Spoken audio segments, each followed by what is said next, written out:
Okay. It's my pleasure this morning to introduce our Congressman, Derek Kilmer.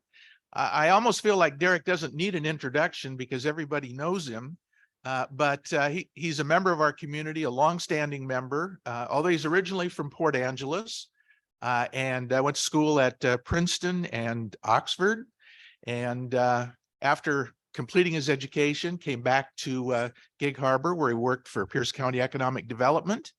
And I know when I first moved here, he was our state representative and is now our congressman in an ever expanding district. So Derek, take it away. Okay, I will admit I went to Cottesmore. I would just autopiloted to Cottesmore. I did not autopilot to Madrona Golf Course, which is the first place I attended this public affairs forum like 22 years ago, I think. So I feel like maybe I'm trying to think if any of you were there 22 years. Maybe Terry Lee was there. Yeah. And Mr. Payson. Yeah. And maybe Selena Payson. I'm not sure, but were you there? Yeah, maybe. So I thought I would do just a little bit of rear view mirror, a little bit of windshield, and then leave plenty of time for questions if that's all right. I think it's worthwhile as we sort of think about where we are right now to think a bit about the rear view mirror and sort of where we've come over the last 2+ years. If you think about 2.5 years ago, when the new administration came in, when the new Congress came in, we were in the thick of the pandemic at that point. At that point, nobody had been vaccinated. There were record lines at our food banks, record housing instability. At that point, there was concern not just about a recession, but about a depression. Our Main Street businesses were facing shutdowns and lockdowns and all of those sorts of things. And it's why really the first significant legislation that passed now 2+ years ago was a law called the American Rescue Plan, which was really focused on a few things. One, getting shots into arms so we could, as we have now seen, put this pandemic largely in our rearview mirror, where the pandemic is no longer sort of controlling our lives, which is a good thing as we sit here in a medical facility and nobody is masked. It was to provide support to our Main Street employers, with some particular help to some industries that were particularly hard hit. Our restaurant sector, and congratulations to barbecue to you for being the best barbecue in the South Sound. Way to go. To any sort of business that involves a sort of large congregation of people, our movie theaters, those sorts of things. So some specific help to those. You'll recall that Paycheck Protection Program and some specific help to some large venues. Some help for housing and for food security, just recognizing that even during a global pandemic, people have to keep a roof over their heads and to keep food on the table. And help to, and as I see our county councilwoman, help to city and county and state governments to continue to provide services to folks, because there was a real concern that the pressure that was going to be put on local government and tribal government as well was going to be overwhelming. And the good news is it worked. We did not see a depression. We really haven't seen what has been widely predicted as a major recession. We were able to ensure that there wasn't, while there obviously is still challenges with housing security and food security, that there wasn't sort of the disaster stories that that economists were concerned about. And as I mentioned, we were able to get the pandemic largely in our rearview mirror. There was a recognition that having sort of stabilized was not adequate, that there were other things that we had to do. One of the big ones was, after years and years of Congress and administrations talking about infrastructure, actually doing something about infrastructure. So Congress passed a bipartisan infrastructure law. Really big deal. This was a big deal on many levels. One, it represents the largest investment in roads and bridges since the creation of the interstate highway system. And we are seeing the benefits of that already in this region. It represented investments in ports. The district I represent, which is about 90% of Tacoma and everything west, Clallam, Jefferson, Grays Harbor, Mason, and all of Kitsap County. We have 19 ports in the 6th Congressional District. In fact, today, as part of the infrastructure law, later today, I'm going to be in Port Orchard. Secretary Buttigieg is coming to Port Orchard to celebrate a $9.4 million grant to the Port of Bremerton for a new breakwater for their marina. That is funding that's coming from the federal government for a port, for port-related infrastructure. That means taxpayers in Kitsap County don't have to foot the entire bill for that. That's a big deal. Similarly, there was a similar investment for the port in Port Angeles. There was $25 million investment for the port in Grays Harbor County to build a new export terminal. So this is really big for economic development purposes. That the marina in Port Orchard, huge economic driver. The export terminal in Grays Harbor, huge economic driver. The log yard and export terminal in Port Angeles, huge economic driver. So a lot of this was focused on just near-term job creation, not just to put people to work now on the infrastructure investment, but to lay the foundation for economic growth over the long haul. Really big deal. There were other pieces of that infrastructure law. I led the charge in the House. Senator Cantwell led the charge in the Senate on a new program focused on culvert removal and replacement. We know we have a huge challenge on that here in Pierce County, here in Gig Harbor. If you talk with folks from the city, they will tell you we've got to deal with some fish passage issues. It makes it very difficult to do other infrastructure investment in our area because of declining salmon populations, not to mention tribal treaty rights that contribute to some of those challenges. So a new program where the federal government will put some skin in the game to address these culverts. And then one of the big things about that infrastructure law was a recognition that that internet access is a lot like rural electrification was in past generations. You just need it. I think we learned over the course of the pandemic that access to the internet is not just about whether you can watch season 3 of The Mandalorian on Disney Plus, which you should because it was awesome. But it's about, whether you can take an online class or whether you can have a telehealth visit or whether members of the Chamber of Commerce can participate over Zoom in the Thursday morning public affairs forum. And for way too many of the folks I represent, they can't. The district that we all live in is in the bottom third of the country when it comes to access to high-speed internet, bottom third. And so we're starting to see those dollars deployed in a way that, so rural Jefferson County just got a major grant. The PUD there just got a major grant to build out infrastructure to people who are literally not connected at all. We've seen some tribes in our region, the Quinault tribe and the Quileute tribe, which has, I went to the Quileute tribe's library, which does not have internet, right? No internet access. And so this investment is really an investment in trying to bring communities into the 21st century. Really big deal. So that was so American Rescue Plan, infrastructure law. Then there was a recognition, and we're, I think, all aware of it. There were other challenges in our economy, and one of the big ones was inflation. And so just as you saw with the bipartisan effort around the infrastructure law, there has been some bipartisan work on trying to address inflation. One of the big ones was a law called the CHIPS and Science Act. Sort of the headline of the CHIPS and Science Act was it was about semiconductor manufacturing, trying to bring back those semiconductor manufacturing jobs to America. And you might ask yourself, so what does that have to do with inflation? Well, we have a shortage of semiconductors in the United States. Have any of you been to an auto dealership within the last couple of years? You'll notice that something's missing at the auto dealerships. Cars, right? And the sort of rate limiting step for the automobile industry right now is they don't have enough semiconductors.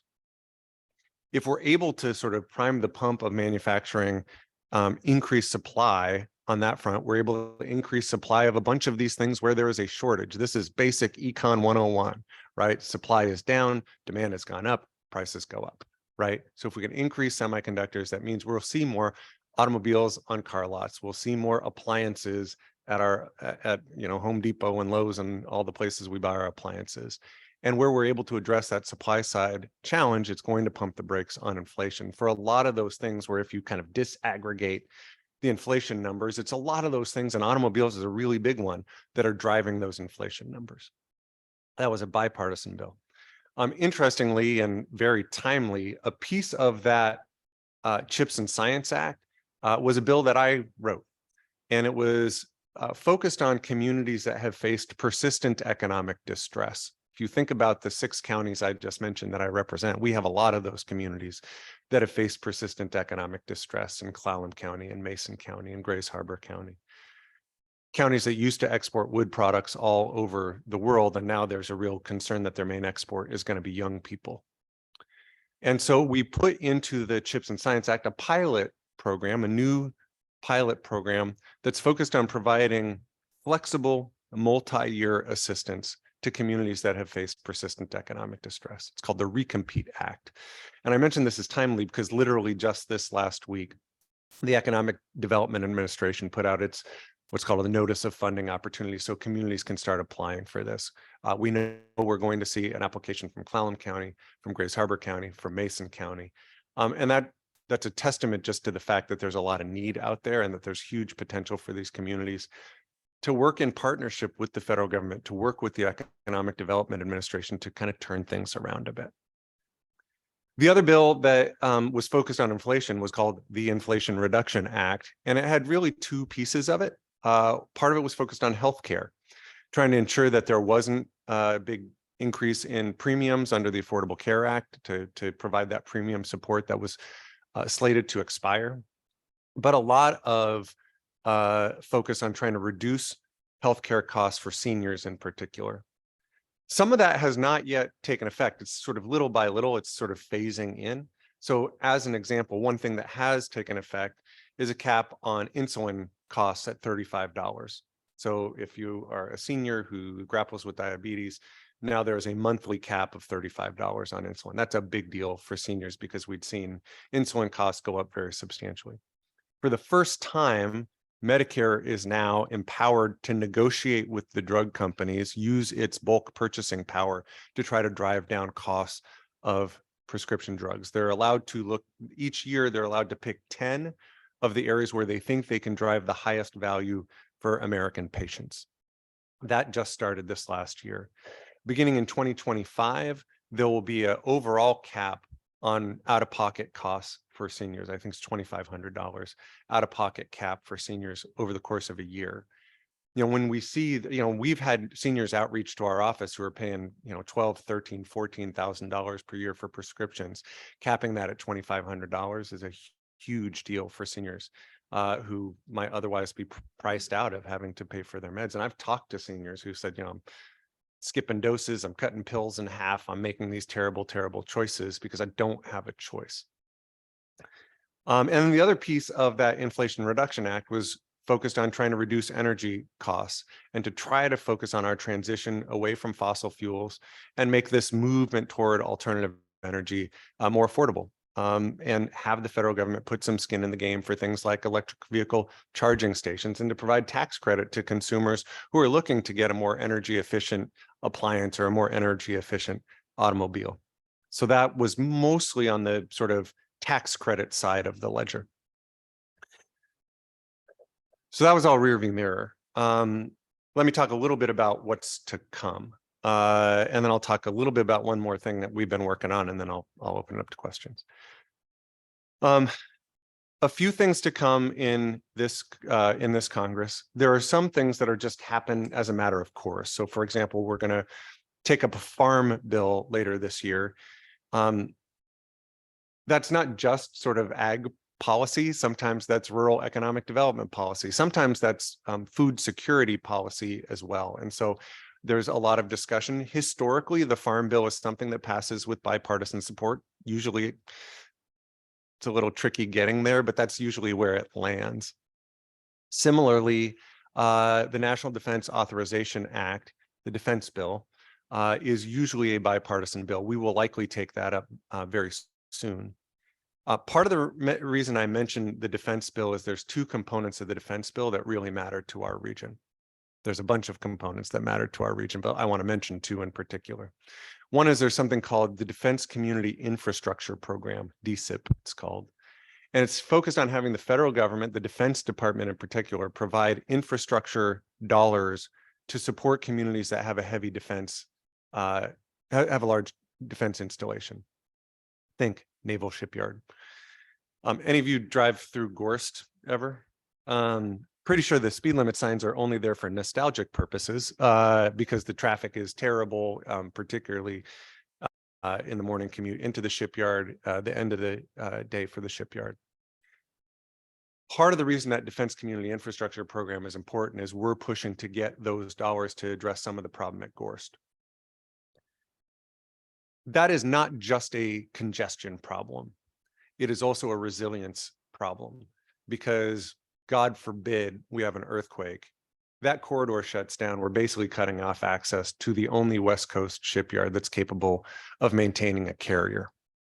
So this has become a very big priority for the Navy to address that problem at Gorst. So we're working on it. And then beyond that, the other big thing I just want to put on your radar screen, and I know, as we sit here in Gig Harbor, we're kind of a stone's throw away from the naval shipyard, but there are certainly people, and I'm sure Terry and Larry and Robin, having stood on people's porches asking for their votes, will know we have a lot of shipyard workers who live here in Gig Harbor who commute to Bremerton. The Navy is just beginning undertaking something called the SIOP. It is the Shipyard Infrastructure and Optimization Program. This is a $21 billion investment in the 4 public shipyards. And if you're doing simple math, that means that Puget Sound Naval Shipyard is about to get a bit more than what will likely be closer to $6 billion of infrastructure investment at that shipyard. Really big investment, including the building of a new dry dock. This is a really big investment already. And this is part of the reason I sit on the Appropriations Committee. We've been able to secure $450 million for seismic improvements at the shipyard so that they can continue to execute the mission. Really big deal. So I put that on your radar screen because there's going to be, you're going to see, any of you who read the Kitsap papers and things like that, you're going to see a lot of conversation about this. Small businesses in particular, I think, are looking at, okay, if $6 billion is going to be spent in Kitsap County, are there ways for us to sort of connect to that? We're actually pulling together a roundtable, and we'll make sure to send you the information about it. We've been working with the Kitsap Economic Development Alliance, and we should make sure that the Gig Harbor Chamber is invited to that. So that's underway, and that's part of the defense bill as well. I mentioned serving on the Appropriations Committee. We also have to pass appropriations bills. That's a little tricky this year, if I'm just being honest with you. And it's tricky for a specific reason. Usually the hardest part of getting agreement and moving forward on the appropriations process is agreeing to 2 questions. One, what is the size of the pie? How much will the federal government be spending? And secondly, how much is going to defense and non-defense? Those are the 2 questions. And by and large, once there's agreement on that, the process goes pretty smoothly. A few weeks ago, everyone remember the debt ceiling conversation a few weeks ago? Okay, part of that debt ceiling conversation, having that agreed to, and I didn't love every piece of that agreement, but having that agreed to was important because it meant we didn't have an economic meltdown and didn't default on our debt. But also part of that agreement was important because that agreement defined the size of the pie and how much would go to defense and how much would go to non-defense. Unfortunately, that agreement lasted about a week. And I don't say this in a partisan way. This is just sort of a statement of fact. After that agreement, about a week later, the speaker and the new majority in the House said, we changed our minds and we're going to mark up appropriations bills at lower levels than what was agreed upon. What that means is you've got the Senate and the president sort of marking up appropriations to the agreement, and then you have the House marking up at below that agreement. If this sounds like a slow-moving steamroller about to, run over everybody, that's kind of what's to be expected. I think it will be resolved eventually. I think it'll be a little bit messy getting there, unfortunately, but so stay tuned for that. my priority in this process, regardless of how big the pie is just to make sure that I'm protecting our priorities as a region, whether that be Puget Sound funding or some of the things that I just talked about in terms of the infrastructure investment in rural broadband, funding for the Economic Development Administration. So we're supporting job creation, that type of thing. Let me mention one other thing. When I got into this job, I did so with sort of a two-part mission. One was to create more economic opportunity for more people in more places. My background was working in economic development professionally. And I want to actually just say thank you to the chamber and to chamber members, to every one of you who's an employer in town. Thank you. Thank you for investing in our community and employing people in our community. And thanks for being a member of the chamber, because that really matters too. So a big part of, and probably as evidenced by the last 20 minutes or so that I've been talking, a big part of my focus is just trying to create more economic opportunity for folks, which looks different in different parts of the district. In some areas, it's really dependent on supporting the ports. In some areas, it's rural broadband. And some areas, it's workforce development because we need more skilled workers. It looks different in different parts of our district. The other piece of the mission that I laid out for my office was just trying to make government work better, period. I don't think I'm telling you anything you don't know. It doesn't always work the way it's supposed to back there. And I've spent a lot of my time trying to address that. And I'll just share with you a few ways in which that's the case. I spent the previous 4 years chairing a committee in Congress called the Select Committee on the Modernization of Congress, which makes it sound like we were the IT help desk, but we were nicknamed the Fix Congress Committee. About every 20 or 30 years or so, Congress realizes things aren't working the way they ought to, and they create a committee to try to do something about it. This was the most recent iteration of that. Historically, if you look at these select committees, mostly they do nothing. They don't really accomplish much of anything. In fact, there was a committee focused on budget and appropriations process reform in like 2018, 2019, 2 years, that passed 0 recommendations. 0. Not because there aren't important reforms to be made in that space, but because the committees generally are set up for failure. So when I got a call from the speaker saying, I'd like you to chair this committee, my first response was, what did I do to offend you? But in what was kind of the least reported on thing in Congress, we had a super functional bipartisan committee. Actually, it was set up with 6 Democrats and 6 Republicans.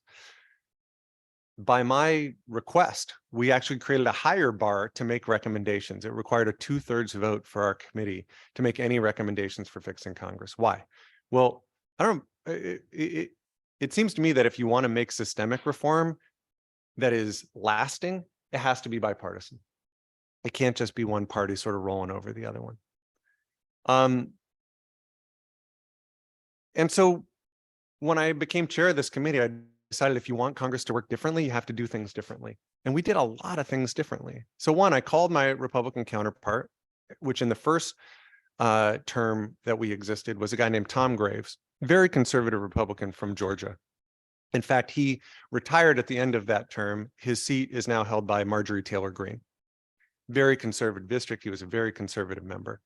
And I called him up and I said, Tom, I got a crazy idea for you. So usually when a committee is created, the first thing that happens is the majority takes 2/3 of the money. They use their money to hire people with a Democratic background, in our case, who put on blue jerseys. And then the minority takes its 1/3 of the money and hires people from their party, who in this instance put on red jerseys, and then spend the rest of the time fighting with each other. And I said, got a crazy idea for you. What if we don't do that? What if we make all the hiring decisions together? We hire one staff. And rather than putting on blue and red jerseys and fighting with each other, we'll just hire one staff and they'll all put on let's fix Congress jerseys. And some will be people with a Democratic background and some will be people with a Republican background, but we're just going to work on this together. And to his credit, he said, my leadership's going to hate this, but sure, let's try it. And so we did that. If you watch one of our hearings on C-SPAN, you have too much time on your hands. But if you watch one of our hearings on C-SPAN, you'll notice a few things. One, we didn't sit with Democrats on one side of the dais and Republicans on the other. We staggered our seating, Democrat, Republican, Democrat, Republican. Why? Well, when we had a witness who would say something interesting, like my genetic predisposition is to lean over the person next to me and say, hey, that was kind of interesting. What do you think about that? And in our committee, we're leaning over to someone from a different party.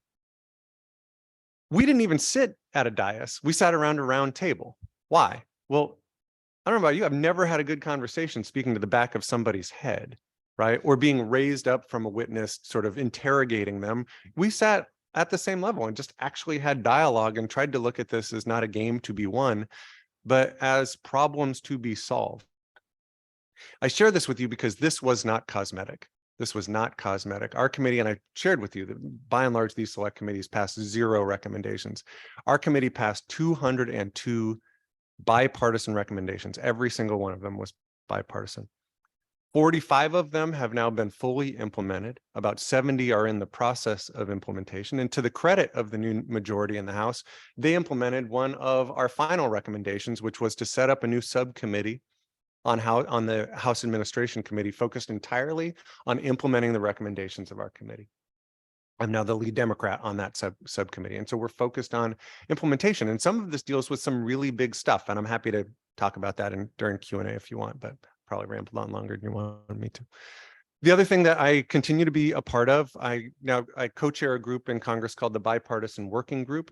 Again, just trying to focus on making Congress work better. It's a group of 12 Democrats and 12 Republicans who have breakfast together every week and try to figure out where we can find common ground and work together with each other on issues. And I don't want to mislead you into thinking we're singing Kumbaya around the table every week. We're not. You know, there are some areas where there are feisty disagreements, but I think, you know, good democracy, not just in Congress, but in communities like ours, depends on our ability to talk to each other and listen to each other and not have public interaction turn into the Jerry Springer show. And I credit the chamber for providing a forum for that type of interaction between diverse viewpoints. I think that actually really matters. We need to do that better in this country these days. I don't think we do that as well as we ought to. Happy to talk about some other stuff I'm working on in that regard too. And then finally, I'd be remiss if I didn't mention half of our team here in the district is what we call caseworkers, whose sole job is to try to make government work better for people. So if someone's grappling with the federal agency, we go to work on their behalf. Most commonly, it's with the VA. Very frequently, it's with Social Security or Medicare. Lately, it's been a bunch of people traveling for the first time in a really long time and not realizing that they have expired passports. Turns out we can help with that too. Small Business Administration, you know, we've had businesses that tried to use some of the pandemic relief programs and somehow got caught in the vortex. We can help with that. So I share that with you, and I'm joined by Courtney from my team here, is an awesome member of our team. We can't solve problems we don't know about. So if you or someone you know or a chamber member has an issue with the federal agency, or if you have a neighbor that has a VA problem or whatever, please put them in touch with us, because I got a great team, a talented team that's really good at solving problems, and we want to solve problems for you. So why don't I stop there? I hopefully kept it to the amount of time you wanted me to take. And I'm going to apologize in advance. When the clock hits 25, I'm sprinting for the door because I've got an optometric appointment, and they will definitely move on without me if I don't show up. So, okay, good to know. Good to know.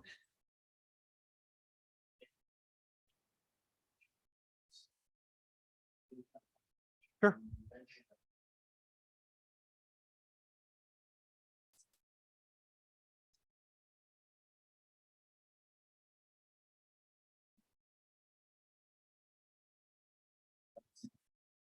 Yeah.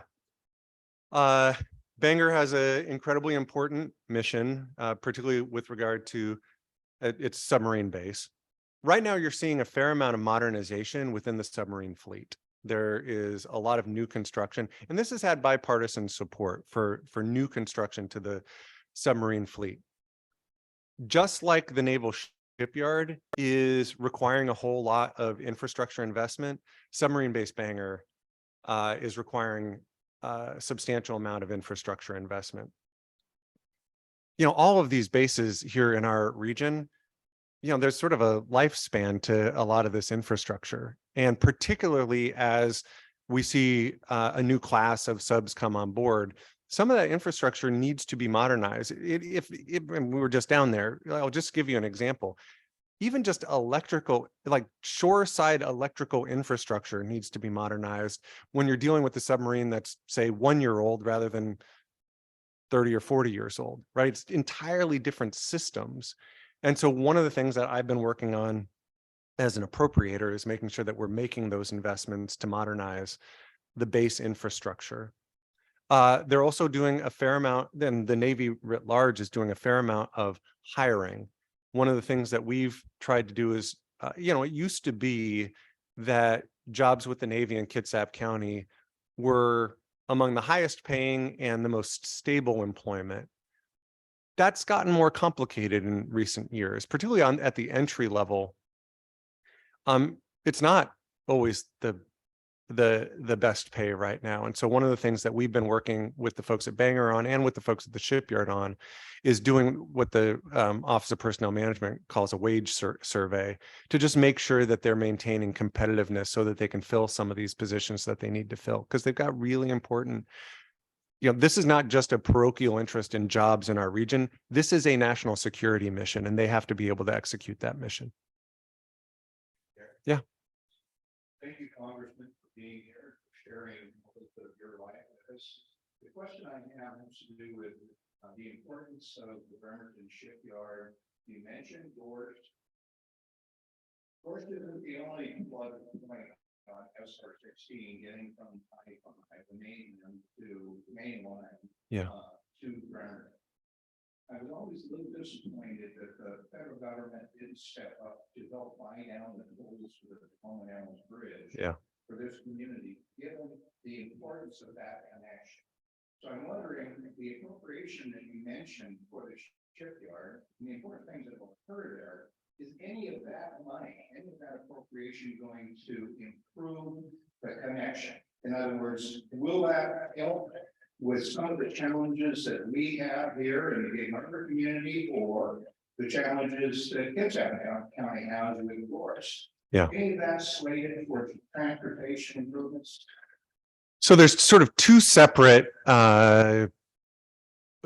programs. One is this shipyard infrastructure optimization program. That is all on base infrastructure. That's the biggest ticket item, right? That's for Puget going to be north of 5 billion, probably a little bit south of $6 billion. That's all on base. When you're building a dry dock, that's an expensive undertaking. So that's on base. And then separate from that is this Defense Community Infrastructure Program. Part of the reason that we've been working to sort of grow that program and expand the aperture of that program is so that it can support corridors like this. That program's mission is explicitly to reduce some of the pressure valve on defense communities as a consequence of buildup of defense installations, which, by the by, is not just the case for us here in Pierce County with regard to the Naval Shipyard. It's also true for Joint Base Lewis McChord, right? I mean, we feel it in every direction. So, it's part of the reason I mentioned the importance of that Defense Community Infrastructure Program. Now, that is a program that does not involve Derek Kilmer earmarking money towards specific project. It's a program that involves entities like the Pierce County government applying for that funding and dedicating it towards those sorts of projects, or the city of Gig Harbor, or the state DOT for that matter. In fact, we've had that conversation with the state DOT to say, let's go after some of this money so that we can release the pressure valve. Also important, and I completely agree with you about the importance of that transportation infrastructure. And thankfully, there's a whole bunch of, the most significant investment in road infrastructure since the creation of the interstate highway system. There's a whole lot of transportation funding availability. Where we're seeing substantial growth pressure, where there isn't really much in the way of federal support, but there can be through that Defense Community Infrastructure Program, is things like childcare, right? We were just with a group of the leadership of the major unions at the shipyard. What they want to talk about? They want to talk about childcare, because they're trying to hire at the shipyard. But think about the hours that they work, right? There's not many childcares that open up at 5 a.m. so that you can drop your kid off and get to work at the shipyard. That's something that a program like that Defense Community Infrastructure Program could support the build out of additional childcare slots as well. Parking is another problem that Bremerton has been vexed by. And it will get worse when we see this Shipyard Infrastructure Optimization Program, or SIOP, when you're seeing that major investment it's going to displace a bunch of stuff. And that's going to put a pressure on parking as well. So we're really working to make sure, one, that we're sort of increasing that program and then working with the local jurisdictions to go after that fund. It's important that our county representative, Yeah. county state representatives that we have here, contact you and get on the map. Yeah, right. So the Defense Department puts out notices of funding opportunity, and this is just a matter of sort of applying for those resources to meet a local need. Yeah, and I have said this to Bruce Dameyer. I've said this to the county commissioners in Kitsap County. We want that money to come to our region, right? If we're going to have this program, we want the dollars to come here. That is not a program that under what's called community project funding, what used to be called earmarks. That is not a program that is eligible for community project funding. So I cannot take a pen to the appropriations bill and say, within this program, some of it's going to go to this project or that project, which it's not allowed. What is allowed is for the county to apply, for me to write a letter of support, for me to reach out to the Defense Department and say, hey, this is a really important project. Like, that's allowed. And we've done that. We've done that with programs like the Gorst investment. Yeah. Hey, good to see you. Yeah. Question. Waste fraud, it used to be $1 million, a lot of money. And years later, $1 billion was a lot of money, and now we're talking trillions. And it's like, it's out there in the community, you hear about things, given any program, it sounds like 10, 20, 30, 40% of some of these programs, it's ultimately when they're evaluated years later, it's gone to fraud or waste or whatever. To what extent do you think this is a problem, and what really is or can be done to keep some of these billions or trillions? Yeah. At control? Yeah. What's your take on that? So I mentioned I co-chair this bipartisan working group, and about a year and a half ago, we had one of the best meetings we have ever had. We brought in the head of the Government Accountability Office, the Comptroller General of the United States, a guy named Gene Dodaro, and we gave him an assignment when he came in, which is talk to us about how to reduce inefficiency and waste within the federal government. He did a bang up job. I mean, I wish every one of you could have been a fly on the wall of this meeting, because it was exactly what everybody who presents to Congress should do, because he came in and he said, here's a problem statement, here's a solution, here's a problem statement, here's a solution, right? That's what he did. And one of the main problem statements he raised was the Government Accountability Office actually does a really good job of identifying areas of inefficiency and waste, but it often gets stuck on a shelf, or it doesn't see action either by a federal agency or by Congress. And so he said, let me give you 3 suggestions of things that would force action on GAO recommendations. He was like, I'm going to make this really simple for you. And so like literally every member of this bipartisan working group like grabbed their pen, right, and are writing this down. And when he was done, as a group, we said, does anyone not agree with this? And everyone was like, we're on board. And so this is an example where the bipartisan working group literally wrote legislation together to implement the recommendation from the head of the Government Accountability Office. We introduced that legislation together, and I'm happy to tell you, we passed that legislation into law together. When that passed, and you can Google this, there was a write-up on it that said this very simple law is slated to save not billions, but tens of billions of dollars simply by forcing action on the Government Accountability Office recommendations. So one, yes, like I look at this not as a representative, I look at this as a taxpayer, right? When I pay taxes, I want to make sure that it's going to something that's, adding value to the public, not to something that's wasting money, right? Like I got a 17-year-old who's good at wasting money. I don't need to, have the government do that. Don't tell Sophie I said that. But so those are the types of things that I think you have to see Congress put more focus on. You've literally got an agency whose mission is to drive that kind of efficiency. You know, the first, interesting enough, and Larry may remember this, when I got to the state legislature, one of the first bills that I sponsored was a bill to expand the use of performance auditing within the federal government, within the state government.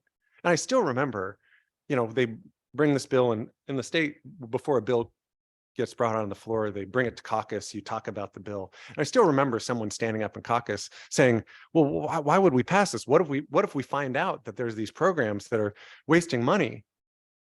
And I said, well, so you should want to know that, right? Like, you should want to know that and fix that. And I say that not as someone who says, you know, government is something where we should, like, you know, take a spike and poke, you know, pound it through the heart of government. I say that as someone who says, you know, let's make sure government works for people. Government is the problems we solve together, right? And insofar as we spend dollars on things that are wasteful, that means we solve less problems together.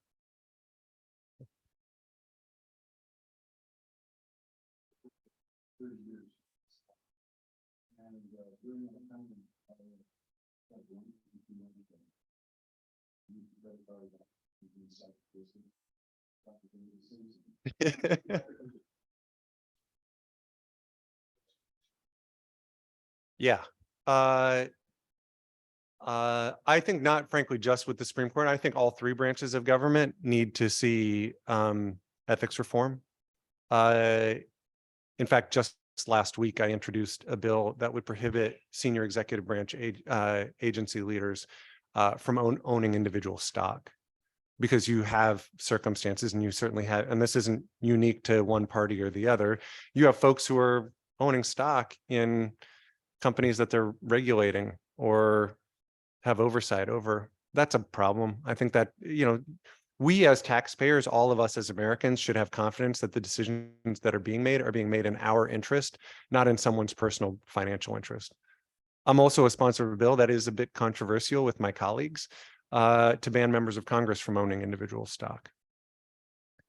I don't own any individual stock, just to be clear. But I just, again, I think you should have confidence. When you had examples of people who get briefed on an impending pandemic, who were then purchasing stock in companies that profited off of the pandemic by addressing what might have been a legitimate need for masks or for pharmaceuticals or whatever, I just think that's ethically wrong. I am concerned about some of the dynamic that you've seen with the Supreme Court. The rest of the judiciary has to abide by a code of ethics. I think it's wrong that the Supreme Court doesn't have to. For the life of me, I don't know why this is a partisan issue. I don't think it should be a partisan issue. Last 2 years ago, there was a bill called HR 1, the For the People Act, and it was focused on trying to get at some of these issues, some around ethics reform, including legislative branch reforms and executive branch reforms. Some of which, again, like, I don't care which party we're talking. I truly do not care. But I think, for example, if you're running for the highest office in the land, you should have to release your tax returns. That the public has a right to be confident that you're making decisions in their interest. It also dealt with some other systemic challenges within government, things like partisan gerrymandering. You know, I think voters should choose their elected officials rather than elected officials choosing their voters. And there are a lot of states where you see elected officials choosing their voters and basically doing the incumbent defense program rather than empowering voters to make choices. So that HR 1 tried to deal with that. And then the other thing it dealt with was trying to reduce the role of big money in our political system. This, and for what it's worth, that the campaign finance reforms that were included in that bill, 2 of them were my bills. And I'll just share this really. Are people mostly interested in this? Okay, I see largely nodding heads. So I'll give you the 2 examples. One was a bill that I'm the lead sponsor. It's bipartisan, called the Honest Ads Act. Right now, if a political campaign puts an ad on TV that is publicly available information, they have to, there's disclosure requirements. You have to say, this is how much money we're spending. You have to have a copy of the ad that's included in something called the public file. The public has a right to know who's buying the ad, how much they're spending, where it's showing, and what the content of the ad is. That's true on radio as well. That is not true with regard to internet-based advertisement. Why is that a problem? Well, first, it's a problem because more and more political spending is migrating into that online arena. And second, we know that there are instances where foreign actors, foreign entities have purchased online ads to try to influence American elections. This is not a partisan notion that we should not let them, right? This is a Derek Kilmer and Republican Mike Gallagher bill in the House. It's an Amy Klobuchar and Lindsey Graham bill in the Senate. We should pass it yesterday. We should pass it 5 years ago, right? The other is a bill to reform the Federal Election Commission. The Federal Election Commission was set up after Watergate, basically to be the cop on the beat for federal election law, to blow the whistle on campaigns that cheat. And it worked for a while and then it didn't. And it's become entirely dysfunctional, in part because it was set up with the commission consists of 3 Democrats and 3 Republicans. Does anyone want to guess how every decision of the Federal Election Commission turns out? 3-3 stalemate, like literally every decision. And so there's no cop on the beat. And so you've got political campaigns on, again, neither party has clean hands on this, that are not abiding by campaign finance rules because they know that there's no one that's going to blow the whistle. So we have a bill to reform it. Again, bipartisan, that says, let's make some reforms. And actually, we modeled it off of our state's redistricting commission, where it was 2 and 2, and then you have a 5th that is independent. That's been agreed to by the other members of the commission. So that you at least have some means through which you break stalemates. We did something crazy, which said there ought to be like a job description for the role of commissioner of the Federal Election Commission, that they ought to probably know something about election law, which they don't have to right now. Some of those just basic, simple reforms. That passed the House. Both of these things passed the House, died on the rocky beaches of the Senate. But we're continuing to work on this because I just think, democracy is fragile. It's really fragile. And I unfortunately, 2 Januaries ago, I saw way too close how fragile it is. And we should not take it for granted. We really should not. And so a lot of the work I do is focused on trying to pursue ethics reforms and more broadly systemic reforms to make sure that we don't mess up this extraordinary thing that was granted to us by our founders, but only on loan to future generations. We had the opportunity to work with the Congresswoman from this district south of us. Yeah. How do you think she's doing? I think she's doing a bang-up job. Marie Gluesenkamp Perez. We've worked closely, particularly on issues related to natural resources. And because her district has a lot of the same sort of economic development challenges that the district I represent has, we've worked on some legislation in that space together as well. She's hit the ground running. She's doing a great job.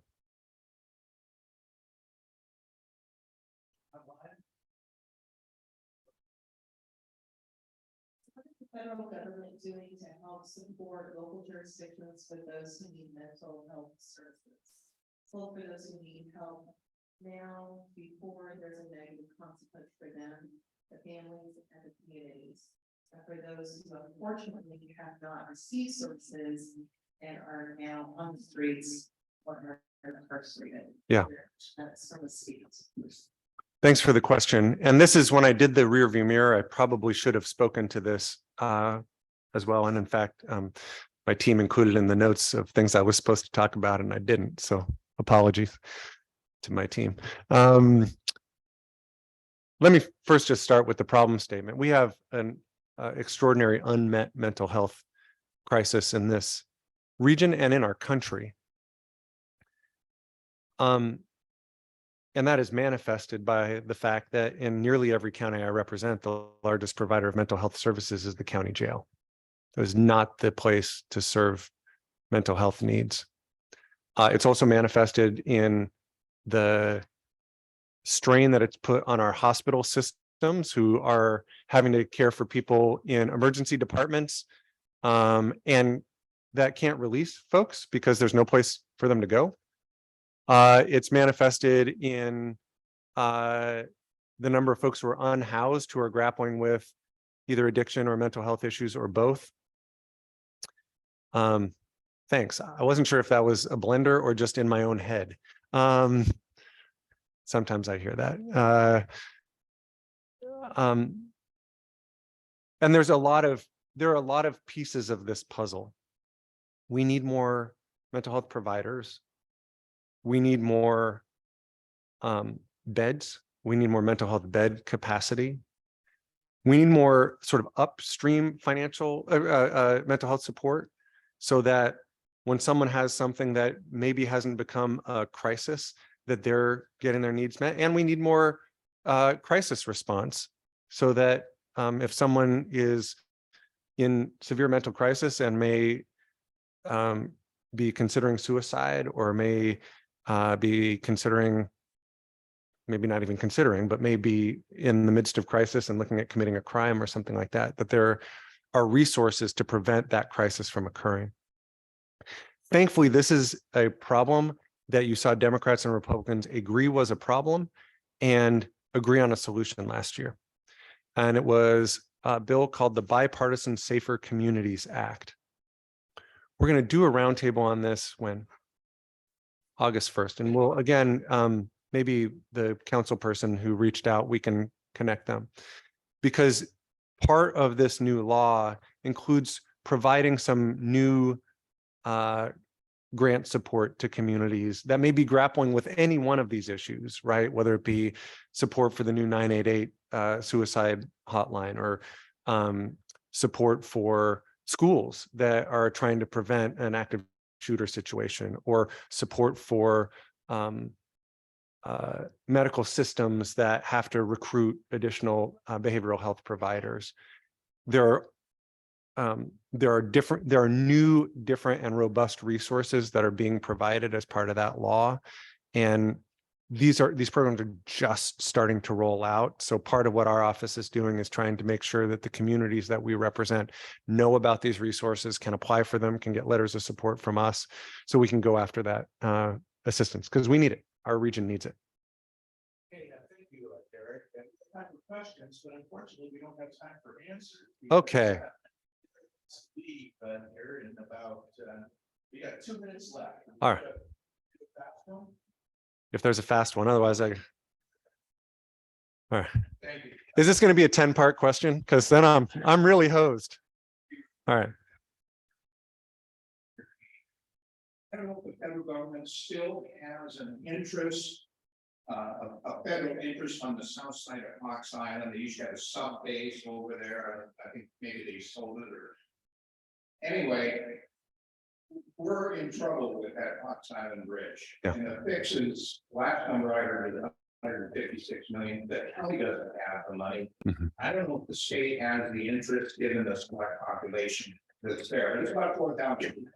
But is there a way that the federal government could kind of help Pierce County step up and find a solution for those folks that live out there? I mean, they're gonna be in tough shape if we get a shaker in it. So two parts of this, and I'm happy to talk to you. And we've talked to the folks, to a lot of the folks on Fox Island about this. As part of the infrastructure law, a big chunk of that money goes to the state, right? And so there is capacity for the state, if it so chose, to dedicate some of those funding to projects like that, right? The state of Washington's literally getting billions of dollars from the federal government to address roads and bridges.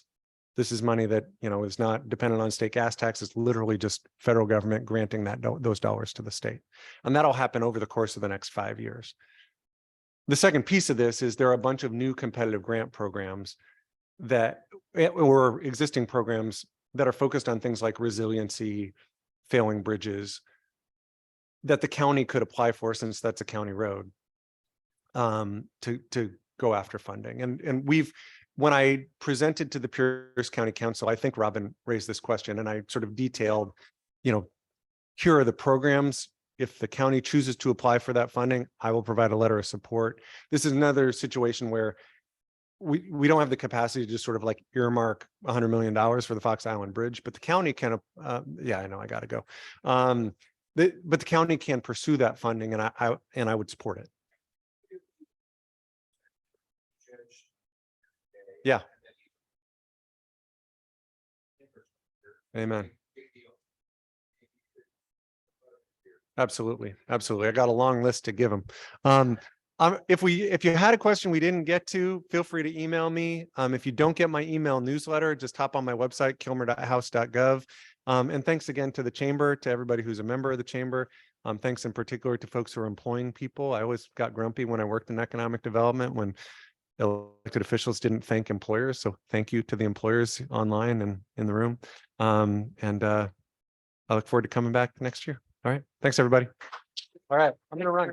Thank you. Okay. Thank you. Miriam, would you like to give us a chamber update?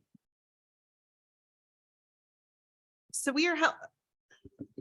so if you're needing anything from the chamber office today, we will have some volunteers working in our office, but we will be down at the farmer's market today helping out.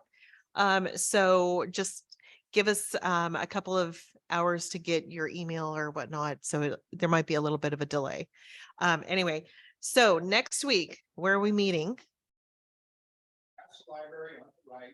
Yes, past the library on the right. On the right. So you're just gonna, instead of turning into this parking lot, you're gonna turn the opposite direction and go down there. It's gonna be on the right. At what time? 8 o'clock. Okay, so everybody at least here is aware. So I just wanted to like double check memory. That was your one memory test for the day. Not edibles. We can't say the word edibles because that, that has a whole nother side to it, Kurt. But there will be some, and I almost said munchies. That is almost equally bad. So there will be some light beverage refreshments. It will include coffee, no cost. That's their gift to us. It's a great location, recently remodeled. So, and an excellent chef, Terry. Who's the guest speaker? Kurt, why don't you come on up? I don't want to steal your thunder. All right. So there you go. Thank you, Miriam. Great question, Terry. Our speaker is Joyce Schultz with the Greater Gig Harbor Foundation. She's going to be sharing with us what their insights are and what their plans are to expand their senior center. And what's happening at PennMed Parks. So we're in the process of finalizing 2 feasibility studies, one for an aquatic center, one for a senior center. And right now the recommendation appears to be to build those facilities or add them on to the site where we're building an indoor recreation facility, the community recreation center, and build it in the back in the northern part of the property where the new building is going to exist. But what that would look like, how it would be funded is yet to be determined. But speaking of the CRC, that project is out for bid right now. We'll be getting bids back here within a week. And we've got a bunch of large construction firms that are very interested in doing that project. That project's fully funded. What else is happening at PennMed Parks? Well, beginning here beginning at Zama Homestead Park and the outdoor amphitheater is on Wednesday. It's concerts in the park. And the first person will be acoustic singer-songwriter Gina Belivu. And they're all going to be live concerts going on every Wednesday through July and August. And then also in August, we're going to be at Zama Homestead Park in the outdoor amphitheater with a big, large screen. We're going to be having movies in the park. And in combination, in partnership with the city of Gig Harbor, they used to have them at Donkey Creek Park. Now we've joined together and we do them out at the amphitheater there. And then if you ever have an urgent need to rent some space, just call PennMed Parks at any time. We have a number on the website you can call. Somebody will answer and arrange for you a space for you. If you want to have a meeting, reception, what have you. So join us. And that's all we got. Okay. Thanks, Kurt. Steve, do you have anything to add to what Kurt's already said? I'll just throw a couple things out there, John. Thank you. Just a reminder on a longer term calendar, Sunday, August 20th, will be Family Fun Fest, and we'll be having the bike bash as part of that out at Zama Homestead Park. And then also mark your calendars for Saturday, October 7th, for the Scarecrow Festival out at Zama Homestead Park. So, and just a reminder, with the nice weather and the low tides this last week, community's been getting out and enjoying our waterfront parks. So just a reminder to get out there and enjoy Sunrise Beach, Narrows Park, Demalay Sandspit or Bella Bella Beach on Fox Island, and also the Fox Island Fishing Pier. So that's all I got. Thank you, John. Okay, thank you, Steve. And we have Brittany Wickens online with Penn Light. Oh, okay. So we have Julie Martin with the city.